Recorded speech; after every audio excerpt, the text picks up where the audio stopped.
Luckily I got a few things here. We got some bearings. We got some piston rings. Now, if you've been working 6-day weeks, lots of overtime, you're tired, you know, you got a coolant leak and you're just like, it's leaky hose or whatever, I don't know where it is or whatever, and your head gasket blows on the way home, just get the tow truck, you know. Don't be like me and say, oh, I want to see my family, I haven't seen my family, I'm going home, I'm not waiting 2 hours for a tow truck, whatever, it's freaking 35 degrees outside, dude, there's no water in the thing, who cares? Because I did. The Snowflake 3-cylinder. Yeah, I rode it home, and you see my other video, I replaced the head gasket because it blew. Well, I must have fried the rings or something. Even with fried rings, I was getting 30 miles a gallon though, so that was good. But the gutless part, going up hills and slowing down from 65 to like 50, full throttle, and people passing just kind of is irritating. So I'm gonna get these rings done now and do the bearings too while I'm in there. Yeah, we'll see. Hopefully I got the correct ones but I'm seeing 4 bearings in there, so maybe their 4-cylinder has the same bearing set as a 3-cylinder. I don't know, I guess we'll see when we get in there. Let's drop some coolant. That's good enough. I don't need projectile. Let's drop some oil. Looks like the oil is just about done. And leave the filter, because I'm gonna need to be putting break-in oil in here for the rebuild, and it's gonna come out in like 500 miles, so. Well, that welded bolt's holding up. That's about 1,500–1,600 miles. Heat cool, heat cool, heat cool, heat cool. Stick welded that thing on. If you've seen in my earlier video, we'll see how long that thing lasts. Well, I'm gonna get off this lower part of the exhaust here, pull that out of the way. I may leave the manifold on the head and take the valve cover off the head.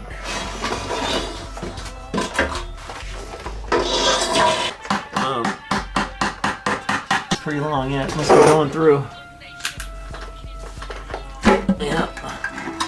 And down comes the sensor.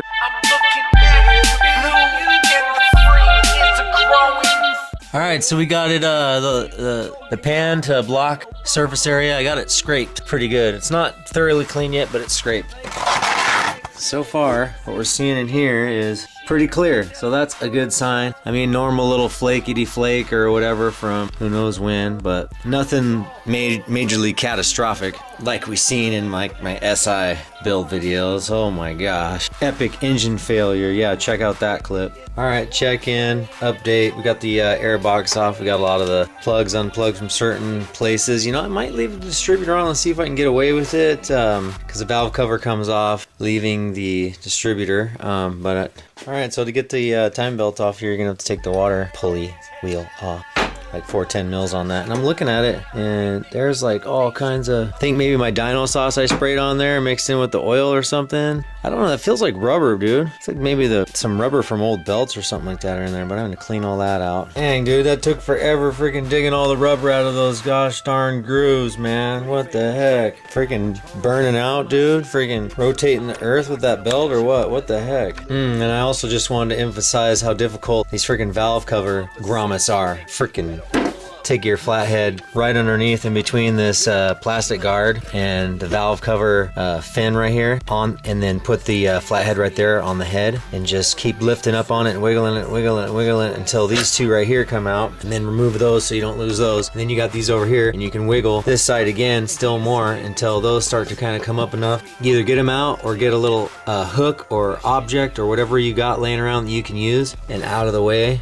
And, you know, try not to stab, obviously, the grommet on the inside because it's rubber and that's what keeps the oil from going all over the place. Okay, I think I got everything loose. Somebody find some wood to knock on. I think the last time I did this in my head gasket video, like attempt 5 at trying to get this dang thing out of here with stuff still hooked up. So, of course, it's going to be more difficult because I'm leaving the exhaust manifold on. You might want to take the throttle cable off. Maybe? Let's see. Yeah. Okay, and since I was questioning myself last time when I was throwing this thing together, I want to make sure that there's no question that I don't put myself in this position again. Boom, top dead center, I'm there. There is a little teeny nick right there that I knew and thought and well was hoping that was the mark, and that is lining up with, you can barely see it there, there's a little arrow right there on the block, that little nub right there, and it lines up with that nick right there, because I couldn't get the damn pulley wheel off in the last video. So that nick, because I've scoured all the way around the whole pulley wheel, and this was the only nick that I found, because it doesn't have any factory real timing mark. It should have, like, you know, a center mark and then 2 marks on the outside, kind of keep you in a realm, you know, off of your mark on the block or not. Well, this one didn't have it, so I'm going to put a little red mark on that thing with the tick, and then I may even come out here too and get crazy and just tick all those coming out. As we've confirmed here, we got our top dead center right there. So okay, well, the bearing's looking pretty dang good actually. Hopefully they all look this good, and that's a good thing, because the bearings that came from eBay, you can see they're the wrong bearings. Look how much bigger they are. Not even close. So those are gonna go back, and these look really good, so I'm going to continue to use these if they all look like that. Hopefully they do.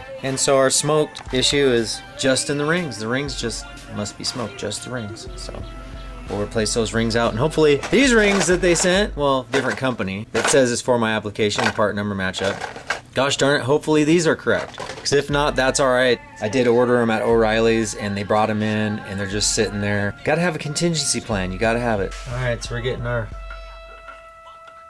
first piston out. Piston's looking all right. So we'll get these rings changed out and pop back in there. All right, went to O'Reilly's, picked up the alternator belt we need, piston rings, so luckily we're still there and didn't get sent back to the warehouse, because it's like however long days or whatever it takes to do that. So let's open this box up, match them up. You know, it's pretty vague. I mean, their box doesn't say anything like car, make, model. I'm probably gonna save this box if it is correct, so that I can match my part number up correctly, and make sure that whoever I buy it from on eBay sends me the correct stuff, because I got those on eBay. They were like 20 bucks. O'Reilly's piston rings are 100 or whatever, pretty close to it. So all right, so they're saying here for my oil ring gap should be about 1 inch either side of the expander gap, and if it's installed correctly, it should rotate inside the groove freely. Take 2 of these, because they're not saying that they're any different or anything like that in regards to top, bottom. They can go in either way. Come on, I can't even get them to separate, which I'm glad, because I would have totally forgot, because I'm filming and excuses. I just forget everything anyway, but now we're talking. That looks great. Because I'm gonna have to hone out the cylinder. Okay, and this guy's not fitting in there either, so this direction here is not telling me to put the wavy ring in first, the spiral ring, but here I'm gonna pop it in first, because I couldn't even get it in. One of the oil rings in, there we go. I got to get the ring in 1 inch away from the gap, and right now I'm right on it. See if I can slide this guy over 1 inch. So that's about 1 inch. That's over 1 inch, but a little over 1 inch, probably like 1 1/8 or so. All right, they're saying 1 inch. I might as well just do 1 inch. It's close. It's close. It's about 1 inch. Come on. All right, so let's get the other one on here. Let's see in relation to that. I'm about 1 inch there. All right, fine. I'll throw a tape on it. You guys want me to throw tape on it? For 1 inch. Ooh, yeah. I'm about 1 inch right there from the gap to the separation, and a 1 inch there too. Wow, good eye, bud. All right, so we got that lower one on. Now they're saying the compression ring, they're saying they got a couple different drawings here of certain rings, because this is probably their model for all the rings. So I got to decipher. I have to look at the picture, pull the ring out, and match it up accordingly for each one, for the secondary and the top ring. And they're saying that they want me to gap them 0.004 per 1 inch of bore, so I need to measure the bore and then multiply that by 0.004, do the math. So I got a 4-inch bore, so 4 times 0.004 equals 0.016 is what I need to gap the rings at, for crying out loud. All right, we need to hone this hole out a little bit. Come on, Mr. Honey. Mahoney. Make sure I don't hit. I don't see there's any oil nozzles in here like in my Civic. Just good. And I'll do that to all of them before I put pistons in with the ring. So what I'm gonna do is I'm probably gonna gap these all right now in this first cylinder that I just went ahead and bored out. You can see I've already popped one ring in there, and there's a slight little teeny gap right there. And I'm gonna get my feeler gauges out and check it out and see how much of a gap I need to, or how much further I need to go. All right, so on my feeler gauge, we went ahead and found 0.016 right there. Let's see how close we are right now. That'd be so sweet if it was on the money. Oh, baby, it's already there. All I gotta do is pop it on the freaking piston. Sick. Gangsta, it's a lovely day. The reason why I'm so excited is because when I was gapping piston rings on my Civic, it was like, oh yeah, chin shot. It took me forever to get that thing filed down. So, and I had a file set up on a vise, and I was just moving the ring on that. And I don't think I'm going to be. Do I got shit all over my face? Hell yeah. That's how we do it. We get dirty up here. Yeah. Pumpkins. I like Halloween. So that was super dope that that's working on there. So that means our secondary rings I can just put on. And on these, on the drawing, it shows these little black dots. And these little black dots, there's a little circle. And I believe that's what they're talking about. They want that up. So after further looking at their diagram of the second ring here, my second ring is this one, a BT10, because it has a little, just kind of a bevel on the inside here that goes down on an angle. And I guess it has just a little bit of an angle on the outside for scraping that oil down. If any is coming past the oiling, well, of course, yeah, it's supposed to come back. It's going to have some come past it, but this is going to scrape that off. So I want to offset him from the other guys. And there's one there. Set him gentle right there. Get a top ring. Man, I'm starting to get cold, dude. I'm almost freaking shivering a little bit. So you can see on this one here, there's another little dimple on top for the top mark right there. And this one looks like it's kind of square. Not seeing any kind of a real shape to it. I'm looking at their picture here of the top ring. This one looks kind of square, so it's definitely not this one that's got that little bevel on it. And this one looks square too, but it's showing a kind of a material. This one doesn't have a dot on it. So mine must be this last one, the RF. And I'm gonna check it just to make sure that it's gapped accordingly, because it's making it sound like both of them are gapped for that gap specification. So I've already thrown the ring in the hole. Then I'm gonna take the piston, make sure that the ring is evenly set inside the cylinder. Then I'm gonna take my gauge, stick it inside the slot, and it slides right in. It's perfect. They're already pre-gapped, I guess. So that's less work for me. So that's nice, because I'm freezing my butt off out here right now. Using some royal purple break-in.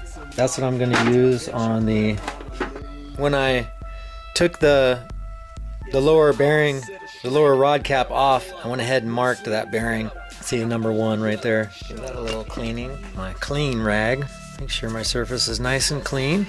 Throw some assembly lube on there. All right, so I got my arrow heading towards, towards the timing belt area. Pulley. I got my, very carefully putting my piston in. I got my ring sleeve on, nice and tight. Give it a little tap in.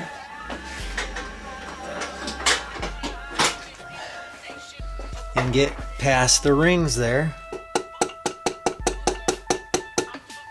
Make sure, go down below and make sure I'm not hitting the crank. Oof. And we're passing rings right now into the cylinder chamber. And we're in, all the rings are in for that piston. It's sitting flush, top dead center, so it should be, the top bearing should be sitting on the crank right now. Now I can go down below, and I was looking online earlier, because like I said, I can't remember nothing. It says for this, it's foot-pounds torque for the rod caps. So I'll go ahead and set my torque wrench up to 26, and markings on the cap right here, this 20 was facing towards the exhaust side, which is the same side that the tab is for the bearing. So There were some bubbles in the assembly lube right there. It was kind of making me think that there was some junk there, but that was just bubbles from the assembly lube. So hopefully I can get some compression back so I can freaking make it up a hill, because this is like this is my work car, man. I haul my tools around this bad boy. I need to make it up hills. All right, so we're still at 26. Number 3 piston, it had a lot of freaking gunk in the groove, and I mess with RC cars and stuff too, and I just happen to have this really small little teeny flat head right here, and it fits in all the grooves really nicely. I was able to get this one really clean, and then at that point I'm starting to do how I normally do, and hey, stop, cut corners, fool. Go the extra mile. So I went ahead and I cleaned off the top of this piston. I'm gonna clean 1, 2. When I'm all done, I'm gonna go over top of that one, put it at top dead center, and give it a nice freaking wire wheel it off, making sure it's nice and clean. All right, we got them all ringed up, cleaned up, sitting in, torque to the crank. Now it's time to clean up this pan, ATV on it, and get it in. Seal it up on the bottom, you know what I mean? I already sprayed it down with some greaser. Brush to this nasty thing. Versachem high red silicone gasket maker. Baby, put your fame in a drink. I'ma turn on my seat. It's a Molly cocktail, bet your breath on a link. It's the opposite of shrink. Better pull up, no sleep, fed up. I got the pull for you. All right, we acetone the block, give the gasket a wipe down, acetone the head. For me, so you best no stress. Come on, pin. Hook up. There we are. There we are. No question he read. Going to 54. Hopefully none of these snap like when I did my head gasket. Oh, I always dread doing it when I'm torquing them down because I've had things snap on me and it's like, oh, don't want it. All right, well, let's get this thing back together, huh? Buttoned up, wired up, nutted up, grounded off, whatever. Wife wants me to take a break, so I got to get out of this thing, and I'll see you tomorrow. It'll be like 2 seconds for you, but then we can get some fluids in this thing. Yeah, probably after. Well, I was gonna be done, and but I figured today's Friday. She's probably gonna let me work on the car till a couple of days. So I said, hey, you know what I'm saying? I'll put some fluids in that thing. I started it up, moved it out of the garage. It's over there, waiting for the coolant to drop in it, and need to make room in the garage for the kids' bike because I got them on the porch right now because I was working on the car in here. So I didn't want them to be on the porch for the whole weekend. Do what we got to do. See you on Monday.